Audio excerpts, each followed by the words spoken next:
Emmanuel Macron souhaite lier la rémunération des enseignants aux résultats des élèves. Nous craignons que les évaluations d'école soient la première pierre de ce mode de rémunération.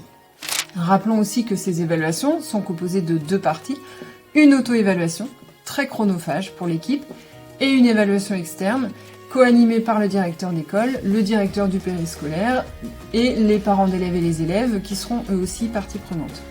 Les évaluations d'école visent à imposer des méthodes managériales des entreprises privées au sein de l'école publique. À EFO, nous rappelons que rien ne permet d'imposer ces évaluations d'école. Elles ne figurent ni de près ni de loin dans nos obligations de service. En Mayenne, le SNUDI EFO 53 a proposé un appel départemental qui recense déjà une trentaine d'écoles opposées à ce dispositif. Ces écoles refusent d'être évaluées par des parents, des élus, du personnel municipal, des élèves ou encore des agents du périscolaire ou des personnes qui sont totalement extérieures à l'école.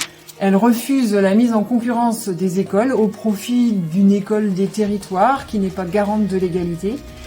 Elles refusent l'auto-évaluation, calquée sur le management d'entreprise.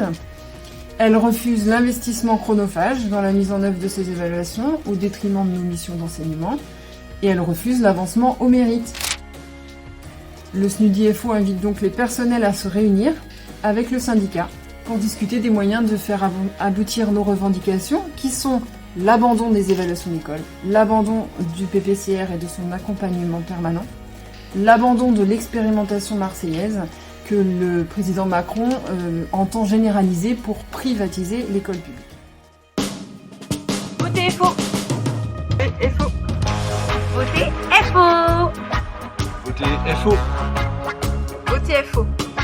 Votez FO. Votez FO. Votez FO.